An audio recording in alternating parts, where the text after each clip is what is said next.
Purity and positivity. அதுதான் ராம்ராஜ் பட்டு வேட்டி. நம்ம family filter and developer private limited. உங்கள் கனவுகள் நிறைவேறும் இடம். அந்த சிம்புகிட்ட வந்து பாத்தீங்கன்னா, நீ பொய் சொல்றதா கூட சொல்லு, ஆனா நான் 10 வருஷம் கழிச்சு கேட்டாலும் கூட அந்த பொய்யை நீ மெயின்டைன் பண்ணணும்.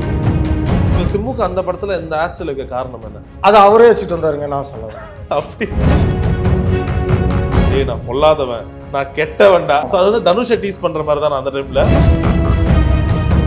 நான் நம்ம பல காலத்து மனுஷன் மாரி அவங்க படத்தை கணக்கு வச்சு இவங்க இப்போ வந்தவங்கெல்லாம் ஏன் பேச்சு தாங்க லேட்டாக வந்திருக்காங்க. இப்போ இருக்க பேச்சு லோக்கின்றாங்க, நம்ம இவங்கெல்லாம் சொல்கிறாங்க இப்போ ட்ரெண்ட் செட்டுறாங்கல்ல, அவங்க பின்னாடி வந்திருக்காங்க. நாக்கு உளருதுன்னு அப்படின்னு கேட்பாங்க. அவங்க சொல்லிடுறேன், சாமி டென்ஷன் இருந்தால் நாக்கு உளர தான் செய்யும். அதனால் இந்த கமெண்டில் வந்து ட்ரோல் பண்ணுறவங்களாம் கொஞ்சம் கஷ்டமாக இருங்க. டூன்றது வரக்கூடாதுன்னு எனக்கு லெட்டர் வந்துருக்குங்க. படத்தில் காசாக கொடுக்கல, மரியாதையும் கொடுக்கல, எங்கே பார்த்தாலும் எச்சி துப்புறமே துப்பி துப்பி துப்பி ஓவாய் தான் வலிச்சு போகுது. தருண் கோப்பி வந்து உட்காந்தா குடிச்சிட்டு வந்து தான் பேட்டி கொடுக்குறானா, பேட்டி வந்து ட்ரோல் பண்ணுறானு. குடிச்சிட்டு வந்து பேட்டி மனச்சாட்சியில் பந்தயத்தில் கலந்துக்கிட்டுச்சு, ஓரமாக உட்காந்துக்கிட்டு அடிக்கக்கூடாது, வெளில விட்டு அடிக்கக்கூடாது. அது படம் பெரிய ஹிட் ஆகுது. அந்த வருஷத்தோட பெரிய வசூல்ல திமிரோன் 2006. 2006 உங்களுக்கும் அது மறக்கவே முடியல. அப்ப இந்நேரத்துக்கு எல்லாம் சொல்லுவாங்களா, அவ்வளோ பெரிய ஹிட் எடுத்த டேரக்டர் ஒரு 20 படம் பண்ணியிருக்க வேண்டாமா? கண்டிப்பா கண்டிப்பா. சிம்புகிட்ட போய் தொட்டி ஜெயாவில் போய் காசு ஓகே பண்ணிட்டாப்புல. பட் அது என்னன்னா, அவருக்கு ஃபுல் அண்ட் ஃபுல் வந்து இந்த படத்தில் வந்து அவர் ஆக்சுவலி பார்த்தீங்கன்னா அவருக்கு அந்த கதையுடைய சாரம் எல்லாமே கரெக்டாக சிம்புக்கு புரிஞ்சிருந்தது. பட் அவங்க அம்மாட்ட ஒரு கடை சொல்லிடுங்கன்னாரு. அவங்க அம்மாங்கிட்ட போய் நான் சொல்கிறப்ப அவங்க அம்மா என்ன சொல்லிட்டாங்க, இதில் லேடிஸ் டாமினேட் தான்ப்பா அதிகமாக இருக்குப்பா, இருந்தாலும் அவங்க பக்கம் நியாயம் தானே. அதனால் வந்து சாரிப்பா, நெக்ஸ்ட்டு ஏதாவது நல்ல காரணம் தான் சொல்லுங்கப்பா அப்படின்ட்டாங்க. சிம்பு சாரும் நானும் வந்து பொண்ணு நினச்சது வந்து திமிரு முடியல. திமிருக்கு இணையாக வந்துட்டு வேற ஒரு கதை, ஒரு சைக்கு கதை ஒரு சரி ரெடி பண்ணி நான் சொன்னேன் 2வது படத்துக்கு. இன்ன வரைக்கும் அந்த ஸ்கிரிப்ட் கேட்குறவங்கலாம் சூப்பருவாங்க, அவ்வளோ ஆக்டிங் ஸ்கோப் இருக்கும். சிம்பு வந்து இப்போ வந்து என்னன்னா, அவர் கெட்டவன் ஒரு கதை பண்ணிட்டு இருந்தாப்ல. நீங்களும் அந்த படத்து ப்ராஜெக்ட்ல நானும் இல்லை நடிகராசை கொண்டு வந்தது நம்ம தான். அது சில திறமையில பார்த்து சூஸ் பண்றதுல சிம்புக்குனே யாரும் கிடையாது. சூப்பரா இருக்கும் அந்த படத்தோட போஸ்டர்லாம். எனக்கே வந்து வேற ஸ்டைலுங்க, பேட்டர்ன். அந்த படம் லென்ஸ் எல்லாம் உள்ள கண்ணுக்குள்ள நுழைய போட தெரியாது எனக்கு. என்ன வந்து போட்டு சின்ன குழந்தை மாதிரி கொஞ்சம் போட்டு விட்டு நடிக்க வச்சாப்ல. என்ன அந்த படம் கெட்டவன்? அது ஆக்சுவலி பாத்தீங்கன்னா மிஸ் அண்டர்ஸ்டாண்டிங் தான். ஷூட்டிங்லாம் ஸ்டார்ட் ஆயிடுச்சு. ஷூட்டிங் வந்து ஒரு ஒரு ½ அன் அவர் ஃபுட்டேஜ் வச்சிருக்கேன், சீட்டின் வந்து சொல்லிட்டு இருக்காரு. ஓகே, அப்போ அந்த அளவுக்கு ஷூட்டிங் போயிருக்கும் இல்லையா. சரி சரி. அந்த சிம்புகிட்ட வந்து பார்த்தீங்கன்னா, நீ பொய் சொல்றதா கூட சொல்லு, ஆனால் நான் 10 வருஷம் கழிச்சு கேட்டாலும் கூட அந்த பொய்யை நீ மெயின்டைன் பண்ணணும். அப்படி ஒரு கேரக்டர். சில விஷயங்கள் அவருக்கு பிடிக்கல, நிக்கட்டும் அப்படின்னு சொல்லிட்டு ஒப்பாடிட்டாரு. இப்போ சிம்புக்கு அந்த படத்தில் இந்த ஆஸ்டலுக்கு காரணம் என்ன? அதை அவரே வச்சுட்டு வந்தாருங்க, நான் சொல்லலை. அப்படி அவரே ஸ்ட்ரைட் பண்ணி. அப்போ உங்களுக்கு அது ஓகேவா இருந்துச்சா? அந்த பிடிச்சி இல்லை, நான் சொன்னேன் வேணாம் சிம்பு ஹேரை கட் பண்ணிவிடு அண்ணாப்புல சொன்னோன்னா அவர் சொன்னார், இல்லையா எல்லாம் சிம்பு வந்து ஒரே சிம்பா எதுக்கு, உன் படத்தில் கொஞ்சம் டிஃப்ரெண்ட்டாக இருக்கட்டுமே அப்படின்னாப்புல. சரி இஷ்டம் பண்ணு அப்படின்னு சொல்லிட்டு கொஞ்சம் அசால்ட். ஏன்னா அந்த ஹேர் ஸ்டைலில் அவரை மறக்கவே முடியாது. ஜோடி நம்பர் 1ல அந்த ஒரு பிரச்சனைலாம் நான் பக்கத்தில் இருக்கேன் ப்ரோ, அப்போலாம் அங்கே தான் இருக்கு. அங்கே பக்கத்தில் வண்டி வெளியில் இருக்கு, அது மறக்கவே முடியாது. அந்த போனாங்க வந்தாங்க, மறுபடியும் சண்டை போட்டாங்க, போனாங்க உட்காந்தாங்க, டிஆர்பியில் எகிருதுன்றானுங்க. அதுலயும் பாத்தீங்கன்னா சங்கீதாவும் இருக்கு அதுல. ஆமா ஆமா ஆமா, சங்கீதாவும் படத்துல வந்து நடிச்சிருக்கு. ஓகே, ஆர்டிஸ்ட் தான் உள்ள இருக்காங்க. காலை படத்துல வரும்போது ஒரு டைலாக் சொல்லியிருப்பாங்க, டேய் நான் பொல்லாதவன், நான் கெட்டவன்டா. ஸோ அது வந்து தனுஷை டீஸ் பண்ற மாதிரி தான் அந்த டைம்ல. இல்லைங்க, ஆக்சுவலி பார்த்தீங்கன்னா ஈவனை வந்து அப்போ வந்து 2 பேரும் அவங்க தானே, தனுஷ் சார் சிம்பு. ஆமா, 2 பேர் தான் போட்டி, ஆரோக்கியமான போட்டி. இப்போ அவர் வந்து பொல்லாதவன் பண்ணிட்டு இருந்தாரு, இவர் கெட்டவன் வந்து அப்போ பண்ணிட்டு இருந்தாரு இல்லைங்களா. அதனால வந்து யதார்த்தமா எழுதுனது, வேணும்னே எழுதலை. இப்போ ஏன் அதில் வந்துட்டேன் காலன்னு சாங் நான் தான் எழுதினேன். நான் வந்து உள்ள வந்து பரட்டை புதுப்பேட்டை மலைக்கோட்டை செய்யாத சேட்டை காலா ஆடிடுவான் வேட்டை அப்படின்னு எழுதினேன். வந்தாப்புல வந்துட்டு என்ன எது மலைக்கோட்டை இருக்கு, விஷால் சார் படமா எய்ய வேணாங்க தூக்கிய அப்படின்னு சொல்லிட்டு பரட்டை மலைக்கோட்டை புதுப்பேட்டை எல்லாரும் எழுதிருக்கீங்க. அந்த எழுதணுன்னே அவர் சொன்னார் இது தூக்கிறியா அப்படின்னு சொல்லிட்டு நமக்கும் அவரும் தான் அது. ஓகே அதனால வந்துட்டு நீ எப்படின்னா வேற மாதிரி எழுது சரி அப்படின்னு சரி சொல்லிட்டு போனாரு. படம் பெரிய ஹிட் ஆகுது அந்த வருஷத்தோட பெரிய வசூல்ல திமிரோன். விஷால் சார் வந்து அவங்க ஓன் ப்ரொடக்ஷனில் ஆரம்பிக்கிறாரு. ஆரம்பிக்கிறப்ப வந்து எல்லாமே ஓகே. ஆனால் அந்த லேடி கேரக்டருக்கு அந்த பொண்ணு வேண்டாம். ஸ்ரேயா ரெட்டி அந்த பொண்ணு எங்களுக்கு வேண்டாம் அப்படின்றாங்க. ஏன்னா அவங்க சொன்ன விஷயம் என்னென்னா இந்த படத்தை கொடுக்கறதுக்கு காரணமே அந்த லேடி கேரக்டர் தான் உங்களோட டேரக்டர் ஆகுது.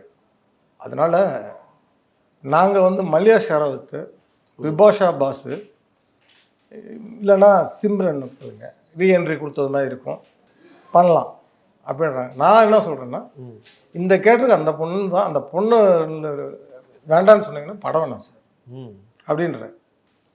சரி உங்கள் இஷ்டம் போய் சொல்லுங்கள். அவங்களுக்கு போய் கதை சொல்கிறேன். கதையெல்லாம் கேட்டுட்டு சூப்பர் யார் ஹீரோன்னாங்க. அப்போ சண்டைக்குள்ளே ரிலீஸ் ஆகி ஓடிட்டுருக்கு. அப்போ நல்ல நேரம் சன் டிவியில் வந்து கிரிக்கெட்டை வந்து டெலிகாஸ்ட் பண்ணிட்டு இருக்காங்க, நட்சத்திர கிரிக்கெட். அப்போ தான் தொடங்கியிருக்காங்க. நம்மால் பவுலராக போட்டுக்கிட்டு இருக்காரு. அப்போ தான் ஸ்பின் போட்டுக்கிட்டு இருக்காரு. ஒரு விக்கெட் அவர் எடுத்துட்டாரு. தட்டினோன்னு தட் பிளாக் காய் கேட்டுச்சு. பிக் ஹிட் மேடம் சண்டைக்கோழி அப்படின்னு சொல்லிட்டு இருக்கேன். ரன்னிங் மேடம் இங்கே போய் அங்கே பாருங்கள், தேவி தேட்டரில் பாருங்கள் அப்படின்னு தான் சொல்லணும். ஓகே அப்படின்னு சொல்லிடுச்சு. இப்போ இவங்க பெர்ஃபெக்ட்டா ஃபிட் பண்ணீங்க. ஆமா. இப்போ உலகம் முழுக்க விநாயகன் ஃபேமஸ். அவர் எப்படி போட்டீங்க அந்த டைம்ல? ஆக்சுவலி அது அந்த கதையை நீங்க கேட்டீங்கன்னா செம காமெடியா இருக்கும். அது என்னன்னு பார்த்தீங்கன்னா நான் வந்து ஜேம்ஸ்னு ஒரு படம் பார்க்குறேன். அந்த படத்தில் வந்து பார்த்தீங்கன்னா ராம்கோல் வர்மா சாரோட டைரக்ஷன். சரி. அதில் பார்த்தீங்கன்னா ஒரு 20 அடியால் ஹீரோ சேஸ் பண்ணிகிட்டே இருப்பான கொலை பண்ணுறதுக்கு. அந்த 20 அடியால் ஒரு குரங்கு மாதிரி ஒருத்தன் தெரியுறான். ஒருத்தன் குரங்கு மாதிரின்னா நம்ம அப்படியே ஒரு மாதிரி இருக்கு அந்த கேரக்டர் கட்டு. அதுக்கப்புறம் பார்த்தீங்கன்னா கோவா ஃபிலிம் ஃபெஸ்டிவலுக்காக போயிருக்கோம். போனால் நாங்கள் தங்கியிருக்க ஹோட்டலில் வந்துட்டு ஒரு இடம் சின்ன பசங்களால ஒரு ஜாலியாக ஒரு பீரை குடிக்கணும் அப்படின்னு போவோம் இல்லைங்களா. அங்கே போனால் ஃபயர் டான்ஸ் போயிட்டுருக்கு. அங்கே ஆடிட்டு இருக்கான் அந்த பையன் ஜாலியாக இல்லை. அப்போ வந்து வந்து நீ ஆக்டர் தானேன்னு கேடு. சார் அதெல்லாம் கிடையாது சார்னு மலையாளத்தில் கொஞ்சம் தமிழை வச்சு மலையாளத்தில் பேசுகிறான். நான் வேண்டாம் சார்ன்றான். உன் ஃபோன் நம்பர் கூட இது கூடியான்னு சொல்லி கேட்குறேன். கொடுத்தான். வந்தாச்சு. இந்த கேரக்டருக்கு நாங்கள் வந்து கஞ்சா கருப்பு தான் ஃபஸ்ட் போடுறதா இருந்தேன்.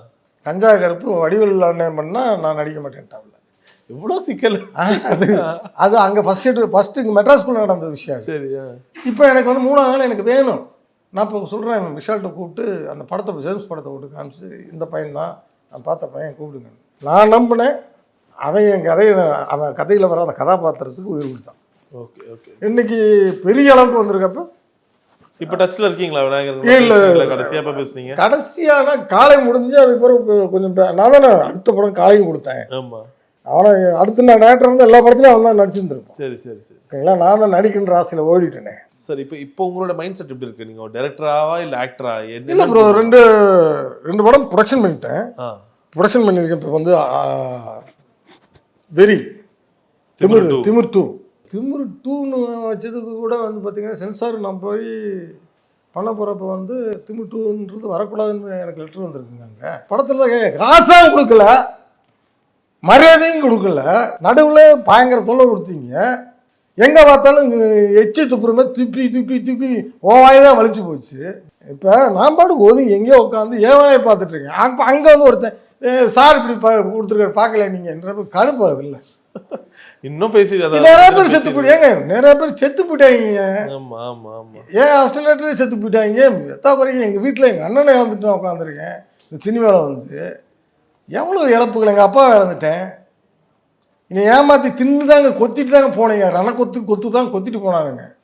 எதுக்கு மறுபடியும் வந்து எலும்பு கூட இருக்க இனி மறுபடியும் கொத்துணுமா புண்ணாக்கணுமா? ஸ்கிரிப்ட் ஒரு 5 ஸ்கிரிப்ட் லாக் பண்ணி வச்சுக்கணும். இது ஒரு ஹீரோட்ட போய் நான் சொல்கிறேன், பெரிய ஹீரோட்ட போய் சொல்கிறேங்க. அந்த ஹீரோவுக்கு ஓகே படம் பண்ணுற ஐடியா வந்துட்டார், எல்லாம் வந்துட்டார். ஆனால் அவர் சொன்ன ஒரே சொல்லு, 2வது நாள் அவர் வந்து என்னை கூப்பிட்டு சொல்கிறார், இந்த படம் ஓடும்னு தெய்வமே நேரில் வந்து சொன்னாலும் ஒத்துக்காத, தருண் கோபிக்கு படம் பண்ணாதன்னு ஒரு நல்ல உள்ளம் படைத்த பல இதயங்கள் பல உள்ளங்கள் சொல்லியிருக்கு. என் ஃப்ரெண்ட்ஸு சமுத்திரக்கனியாக இருக்கட்டும், சமுத்திரக்கனி கூட சொல்லுவான், என்னடா குத்த வச்ச குமரி மாதிரி வீட்டுக்குள்ளே இருக்க, வெளியில் வாடா, நாலு ஃபங்க்ஷன் வாடா வைடான்னு சொல்லுவான். வீட்டில் போக மாட்டீங்களா? ஆமாம், எந்த ஃபங்க்ஷனுக்கும் எந்த இன்டர்வியூ நான் நடுவில் கொடுத்தது இல்லை. ஏன்னா என்ன இப்போ இருக்க ஜென்ரேஷன் நான் அறிமுகப்படுத்துக்கிறேன். நானே சின்ன பையன்தான். அப்போ பண்ணப்போ வந்து என் வயசு 24 வயசுல நான் ரைட் பண்ணேன். திமிரு பண்ணும்போது நான் பல காலத்து மனுஷன் மாதிரி அவங்க படத்தை கணக்கு வச்சு இவங்க இப்போ வந்து இவங்கெல்லாம் சேம் ஏஜ் தாங்க இப்போ வந்து பண்ணிட்டு இருக்கவங்க. ஏன் பேச்சு தாங்க லேட்டாக வந்திருக்காங்க. அவங்க விக்கிபீடியா போய் பாருங்க, அவங்க டேட் ஆஃப் பர்த் என் டேட் ஆஃப் பர்த்தும் பாருங்க, ஒன்றா தான் இருக்கும்.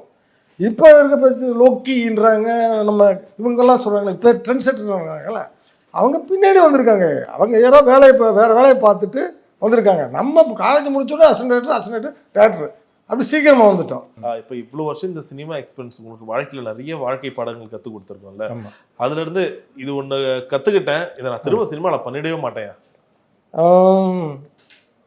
பணம் பணம் பணம் எவ்வளோ இழந்திருப்பீங்க நீங்கள்? பணமா இழக்கலை, படத்தில் தான் இன்வெஸ்ட் பண்ணியிருக்கேன். சொல்கிறேன், ஏமாற்றி இழந்தது வந்து அது இருக்கும், ஒரு 2-3 கோடி ரூபா இருக்கும். அப்படி ஏமாற்றி வெளியில் விட்டுருக்கேன். என்னென்ன பணங்க, பணத்துக்காக மனசு எப்போ வேணாலும் எந்த சூழ்நிலையும் மனசு மாறுவேன்.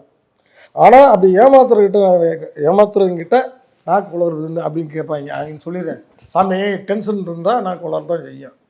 அதனால் இந்த கமெண்டில் வந்து ட்ரோல் பண்ணுறவங்களாம் கொஞ்சம் பெசாமல் இருங்கப்பா.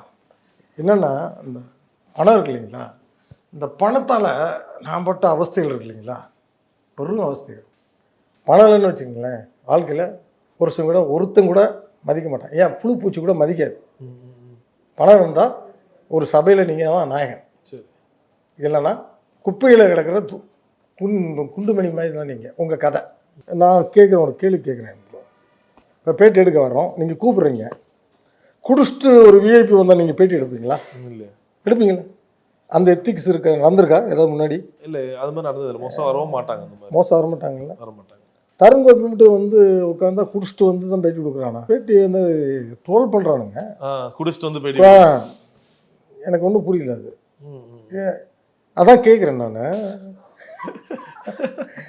ஏன்னா விஜயகாந்த் அண்ணனுக்கு எப்படி ஒரு பட்டம் கொடுத்தாங்களோ அது மாதிரி இவங்கெல்லாம் ஊற்றி கொடுத்துவீங்க. இவங்க தான் உழைச்சி எனக்கு வந்து சோறு போடுறவங்க சார். என்னை வந்து வாழ வச்சுட்ருக்கேன், என் காருக்கு டீசல் போடுறவங்க இவங்க தான், என் காருக்கு டியூ கட்டுறவங்க இவங்க தான். இவங்க வந்து என்னை ஜட்ஜ் பண்ணுறானுங்க. முடியல, வருத்தத்தை தான் தெரிவிச்சுக்கிறேன். புரியுது, உங்களோட வருத்தம் புரியுது. கண்டிப்பாக கூடிய சீக்கிரம் அந்த வருத்தம்லாம் சந்தோஷமாக மாறட்டும் சார். ஒன்றும் இல்லை, இப்போ வந்து திமிர் 2 வருது, அருவா வருது, முத்தா சார் படம் பண்ணுறேன், அதை கூட கெடுத்தவங்க எடுப்பாங்க. ஆனால் சொல்கிறேன், மனச்சாட்சியில் பந்தயத்தில் கலந்துக்கிட்டு ஓரமாக உட்காந்துக்கிட்டு அடிக்கக்கூடாது, வெளில விட்டு அடிக்கக்கூடாது. அது உங்களுக்கு பியூரிட்டி அண்ட் பாசிட்டிவிட்டி, அதுதான் ராம்ராஜ் பட்டு வேட்டி. நம்ம family filter and developer private limited, உங்கள் கனவுகள் நிறைவேறும் இடம்.